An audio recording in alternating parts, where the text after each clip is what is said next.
Hola Perú, bienvenidos a Ampliación de Noticias. Estamos como todas las mañanas a partir de las 8, Fernando Carballo, Carlos Villarreal y quien habla, Mónica Delta.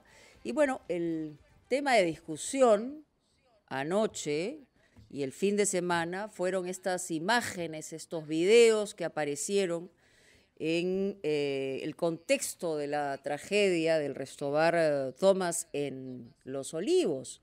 Y claro, las imágenes son prístinas, habría que decir, porque lo que se ve claramente es que hay un agente de la policía, después que han entrado por una de las hojas de la puerta, que finalmente, desde nuestro punto de vista, cierra la puerta.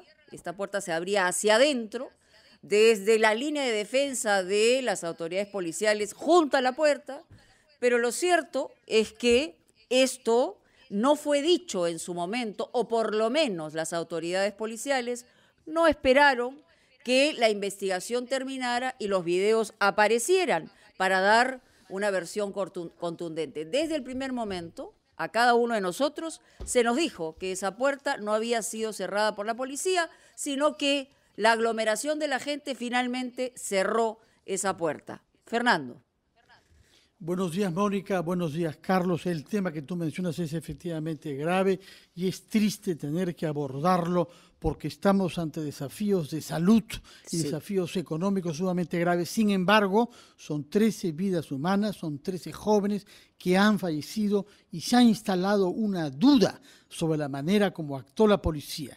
Las dudas destruyen la confianza en las autoridades. Más que nunca necesitamos poder confiar en las autoridades y sobre todo en el cuerpo policial del cual somos conscientes que ha pagado caro el esfuerzo que ha hecho para luchar contra el coronavirus, más de 400 muertos y 20.000 infectados, es decir, más del 12% de sus efectivos están infectados. Lamentablemente, el actuar de algunos de sus miembros no debe empañar la imagen general de la policía, pero al mismo tiempo no debemos cerrar los ojos cuando hay disfuncionamientos que significarían que la vida de algunos vale menos que la de otros. Esos 13 jóvenes, por muy irresponsables que hayan podido ser, o por que aún si hay otras cosas que se les puedan reprochar, no lo sé, eran vidas humanas, eran compatriotas y la investigación debe ser hecha de una manera rigurosa e independiente, repito, para mantener la confianza de los ciudadanos en nuestras instituciones y muy particularmente en la Policía Nacional. Ciertamente. Buenos días, compañeros. Buenos días, amigos de RPP. Bueno, mañana justamente el ministro del Interior va a tener que ir a la Comisión de Fiscalización del Congreso una vez más a exponer sobre este tema. Y bueno, yo no sé cuál será el ánimo de los parlamentarios, pero conociendo ya antecedentes podrían llegar inclusive a decisiones mucho más radicales. Yo no descartaría, Mónica, Fernando, amigos de RPP, la posibilidad inclusive de otra interpelación. Bueno, en fin, lo que creo es que se la están sirviendo en plato, porque efectivamente ahí ha habido una, como dice bien Fernando, se ha instalado la duda y eso destruye la confianza. Y eso no quiere decir que haya o queramos un cargamontón contra la institución policial, sino lo que el país merece es la verdad de lo que ocurrió. Justamente estamos con Ricardo Valdés, ex viceministro del Interior. Y a propósito de todo este contexto, la verdad que los peruanos deberíamos lamentar estar discutiendo este tipo de cosas, cuando efectivamente han habido muertes en una circunstancia determinada. La institución policial puede aceptar una impericia, lo que no se puede señalar es una media verdad o una situación que no haya ocurrido y que nos quieren dirigir y llevarnos de la nariz. Ricardo, muy buenos días. Muy buenos días. Sí, en efecto es absolutamente lamentable que esto haya ocurrido y me refiero a dos elementos centrales. El primer elemento es que haya ocurrido esta fiesta, esta reunión en un estado de emergencia que está totalmente prohibida, y lo segundo que jamás debe haber ocurrido es que en una intervención contra infractores, ojo, infractores, subrayo, no estoy hablando de delincuencia o crimen organizado, genere muertos. Entonces son dos sucesos que jamás debieron haber ocurrido. Han ocurrido y aquí lo que tiene que salir a la luz es la verdad, simple y sencillamente la verdad, creo que todos podemos comprender que hay ciertas cosas que se escapan de las manos. Es como que en una persecución policial un patrullero se despiste y ocasiona un accidente sin preverlo, pero lo que no se puede admitir, como ustedes bien señalan, es que se trate de ocultar la verdad a través de un comunicado oficial, a través de la presencia del ministro, del comandante general, precisamente en una entrevista con Mónica Delta el domingo pasado, y a su vez que en la comisión del Congreso tampoco se haya dicho la verdad. Lo que más me sorprende, aparte de que no se diga la verdad, es la escasa reacción de quienes prontamente se llevan a los medios, como el ministro y el comandante general de la policía, para que desde que se conocen estas imágenes, ya han pasado 48 horas, y no se ha visto a estas personas. La única persona que ha aparecido es el inspector de la policía a decir que además no puede adelantar opinión. Entonces, sí, claro, o sea, ya adelantaron toda la opinión hace una problema. semana, que hablaban con contundencia que esto no había ocurrido, y luego sale el inspector de la policía a decir, vamos a esperar las investigaciones. Y no es que no se le haya buscado ni al ministro ni al comandante general de la policía. Evidentemente todos los medios lo han buscado y lo que no ha habido es una respuesta. Eso a mí me parece, la verdad, lo más grave, porque como bien ha dicho Fernando, estamos hablando de 13 vidas humanas, y creo que además la policía ha jugado un rol en esta pandemia, y lo sigue jugando, un rol sumamente importante, un rol tremendamente sacrificado, con esas cifras que ha puesto hablando a más de 400 muertos, más de 20.000 infectados, y la verdad es que eso es lo que debemos resaltar. Sin embargo, tampoco se puede pasar por agua tibia, por más impopular que sea, el hecho de que hayan perdido la vida 13 personas como consecuencia de un operativo que creo yo que va a haber que replantearse en el futuro. El día de hoy en las noticias han aparecido, tanto en Arequipa, en Huánuco, en Tumbes, en Piura, peleas de gallos, fiestas, etcétera, etcétera, etcétera. Y creo que lo que hacen en este caso es imprescindible que se elabore un protocolo de cómo debe actuar la policía, si que ya no lo han hecho, en estos casos de intervención de orden público. Insisto, no estamos enfrentando a delincuentes, en estos casos siempre hay un plan operativo. Cuando hay flagrancia, creo que hay tiempo suficiente cuando se van a intervenir infractores de sobreparar, pensar, llamar al serenazgo, llamar al comisario, decir qué saben ustedes de esta gente, de esta organización, de este lugar, y luego, la verdad es que el propio capitán admitió que cuando le informaron que habían 30 personas, él evaluó y dijo, con mis fuerzas, 15, 13, puedo intervenir. Al ingresar, se debió haber simplemente medir y estar en una proporción de 8-1, él debió simplemente dar las instrucciones, pedir que salga, él retirarse con su gente, dejar la puerta abierta y intervenir afuera. Me parece que va a haber que elaborar un protocolo para estas circunstancias, de tal forma que estos casos no se vuelvan a repetir, ¿no? Señor Valdés, buenos días. Fernando Carvalho lo saluda. De acuerdo a su experiencia de haber sido viceministro del Interior y conocer el tema de la seguridad ciudadana, hay dos afirmaciones que llaman a sorpresa. La primera habría sido formulada por un miembro de la comisaría del barrio concernido en Los Olivos, que dice que el escuadrón que intervino no tomó contacto con la comisaría, no coordinó con los agentes que conocen el barrio. Quisiera saber si le parece eso posible. Y en el mismo espíritu, algo que nos dijo acá en RPP el lunes pasado el general Lam, que el escuadrón que intervino no tomó contacto con la municipalidad de Los Olivos, es decir, no buscó coordinar con los serenos o estar informados sobre el detalle de esas fiestas. Naturalmente, esto lo dijo poco después de que el alcalde de Los Olivos, el señor Castillo, nos hubiese dicho que él no supo nada y que se enteró de las cosas a la mañana del día siguiente. Sí, eso es un tema que a mí me sorprendió mucho cuando también tomé nota de la noticia de lo sucedido, es que este capitán no haya tomado contacto ni con el comisario ni con el serenazgo.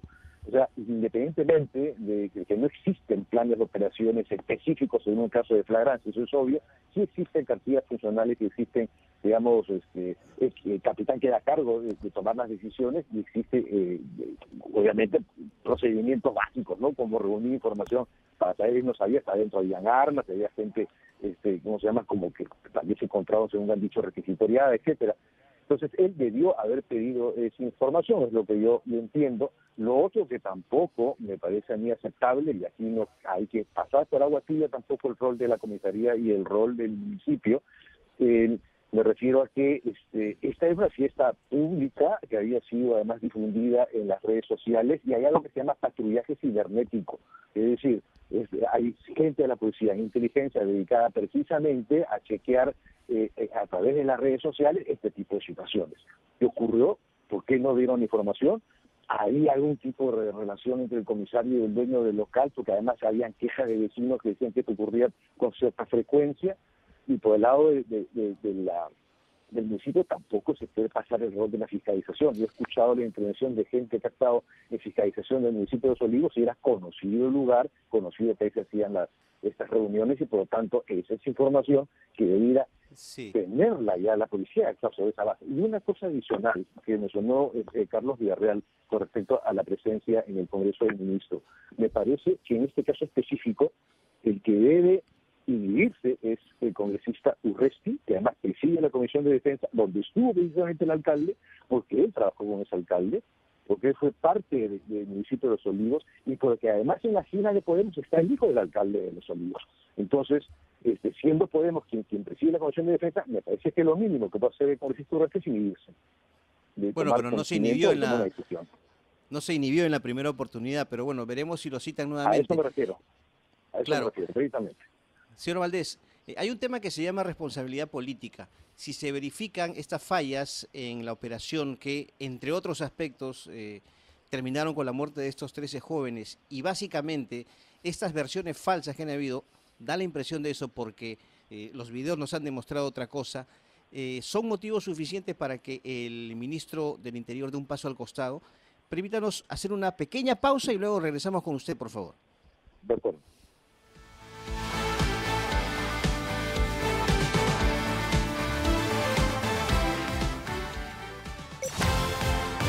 Y 19 en todo el país. Carlos Villarreal había dejado a nuestro invitado, Ricardo Valdés, ex viceministro del Interior, una pregunta sobre responsabilidades políticas. Hemos escuchado también las líneas de defensa, pero lo cierto es que aquí hay algo que no se ha esclarecido.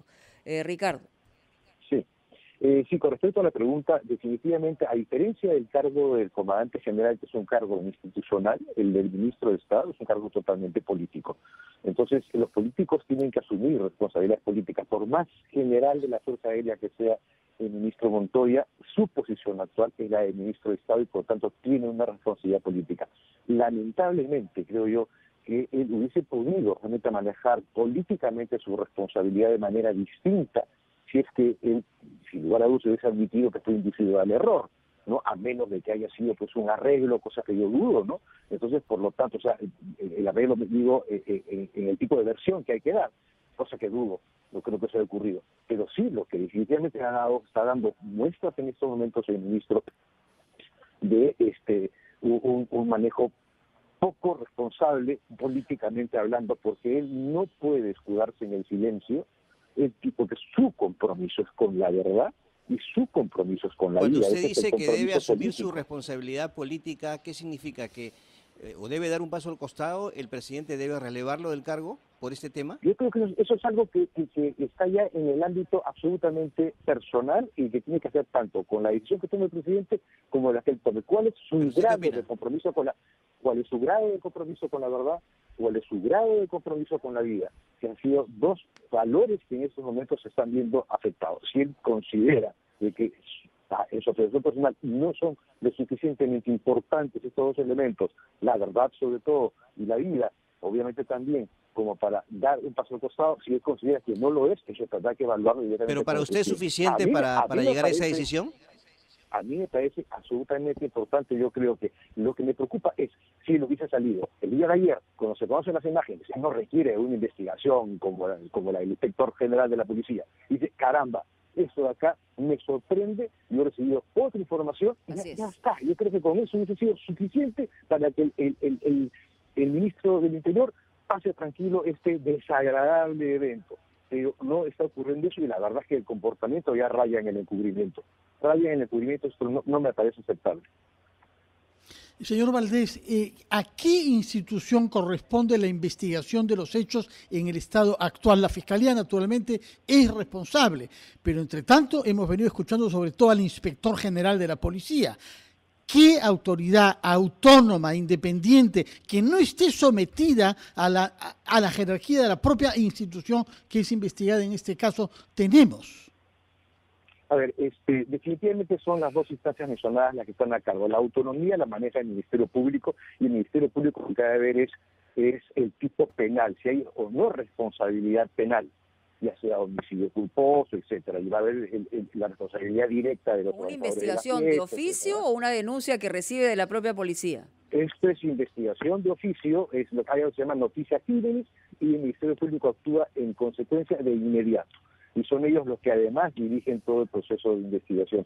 Ahora, administrativamente, con efectos disciplinarios, que también, por cierto, es bastante dura, la Inspectoría General también debe intervenir en esto, porque administrativamente debe tomar una decisión. Hay un código disciplinario. En lo personal, aquí existen faltas graves, faltas muy graves, faltas leves obviamente también, y dentro de las muy graves está faltar a la verdad en la investigación policial. ¿No? Pero ¿sería confiable? ¿No sería aquí juez y parte la policía? Lo que pasa es que el tribunal policial guarda ciertos niveles de independencia, digo ciertos niveles de independencia porque todo es relativo, pero en este caso sí existe dentro de la inspectoría, y no es el primer caso, todos los días hay procesos disciplinarios dentro de la policía, es una institución disciplinaria, y por lo tanto tiene todo un proceso que se establece con independencia. La independencia en este caso ya es personal, desde los oficiales que lo forman los tribunales del interior de la policía. Y también está el Tribunal de Justicia Militar Policial, que también puede tomar conocimiento de este tema. Y en ese caso intervienen inclusive oficiales de otras fuerzas del orden como las Fuerzas Armadas, ¿no? Claro, aquí lo también preocupante es que una circunstancia no solamente de silencio, por otro lado, de responsabilidad política no esclarecida, con consecuencias. Se ha dicho muchas veces que en nuestro país es muy difícil que una autoridad asuma su propia responsabilidad, salvo que la circunstancia, digamos, le muestre el abismo. Pero en esta situación, la propia institución policial, frente a lo que es la construcción de una confianza en un momento de pandemia, se complica, y al presidente Vizcarra esto no le conviene. O sea, esto no le conviene ni a él ni al país, ¿no? No le conviene a nadie, no le conviene a los familiares de las personas que murieron, que fueron infractores y también fueron víctimas, por supuesto. Eso no le conviene a nadie, no le conviene al país, no nos conviene a nosotros. Lo central, por eso lo digo, lo central aquí es el compromiso que tenemos con la verdad y con la vida. Y si esto simplemente no tiene un asidero en la realidad, en el comportamiento, en la conducta de quienes nos deben liderar en este proceso tan serio como la pandemia, entonces la verdad es que es muy difícil establecer criterios de credibilidad y, por último, muy limitada credibilidad, la confiabilidad en nuestras autoridades. Esto me parece que da en la línea de flotación a la confianza que debemos tener en quienes nos están conduciendo en estos momentos, ¿no?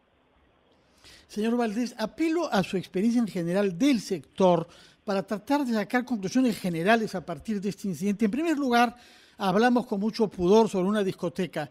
Parece que en realidad se trataba de un prostíbulo que ha tenido capacidad de atraer a jovencitas creyendo quizás que era una fiesta con un cantante profesional contratado que se dio a la fuga por lo demás. La pregunta que yo le quiero formular es, los jóvenes necesitan el sábado por la noche sentirse jóvenes, y este problema se plantea en muchas partes de las ciudades de nuestro país. ¿Qué política pública se puede hacer para evitar que hayan jóvenes inocentes que ceden al atractivo malsano y financiado con un dinero mal habido de locales como este? Si nos alejamos del solo caso de Thomas Barr, ¿cómo hacer? ¿Qué campaña se puede hacer específicamente para evitar el atractivo de los jóvenes por lo que ha sido siempre en nuestro país lo propio de los sábados por la noche? A ver, yo creo que la política pública ya está largamente establecida, si es que esta la vemos en términos de la expresión de las normas que regulan el accionar de la gente en situaciones regulares, normales, y también está establecida en lo que debe guiarnos el comportamiento, guste o no guste, en situación de pandemia. Ahí lo que se estaba produciendo, ahí y en otros lugares del país, como dije al inicio, es decir, el día de hoy se reporta peleas de gallos en Piura, fiestas en Tumbes, en Huánuco, en Arequipa. Entonces, lo que está existiendo aquí es obviamente una falta de interiorización de la norma por parte de quienes acuden a estos lugares.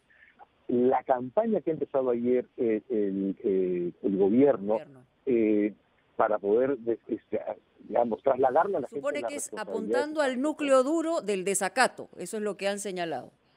Exacto, sí, claro, sobre todo a través de la culpa. Es decir, tú eres responsable, si tú no acatas vas a ser responsable de la culpa de tu abuelita, ¿no? Por más niña inocente que seas, o tú, padre que llevas a tu nieta a la casa de la abuelita, eres responsable si la contagias porque ella va a morir. Entonces, esto es así de crudo, de duro. Yo no sé si eso sea la principal forma de llegarle a la responsabilidad de la población, pero entiendo que esto es una campaña que debe haber sido ya aprobada, experimentada, etcétera, salvo que esto venga con otro tipo de contenidos y con otro tipo de mensajes que precisamente vayan directamente a buscar la introyección de la responsabilidad. Hay muchísimos ejemplos en la vida cotidiana sobre la importancia de la responsabilidad en el momento de tomar decisiones y sobre todo sobre no infringir las normas, ¿no? que están dadas para protegernos y para proteger a los demás.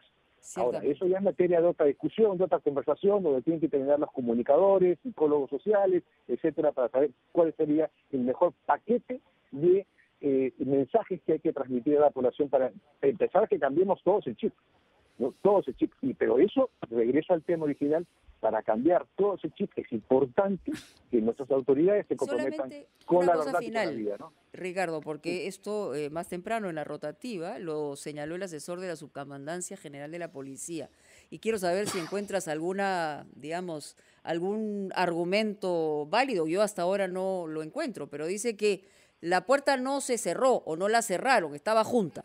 Y entonces eso variaría de alguna manera, digamos, la mirada respecto a lo que se ha dicho hasta el momento en el caso específico del Restobar. A ver, los indicios que hasta este momento tenemos sido indicios como por parte del silencio y del comportamiento de las autoridades es que en efecto esa puerta estaba, no solamente justo estaba cerrada.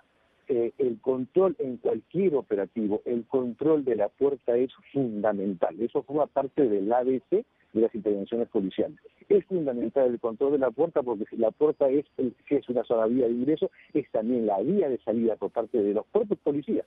El oficial a cargo debe tener control sobre la puerta porque si arriba donde él ingresa se produce un problema mayor, él debe tener la posibilidad de salida absolutamente resguardada.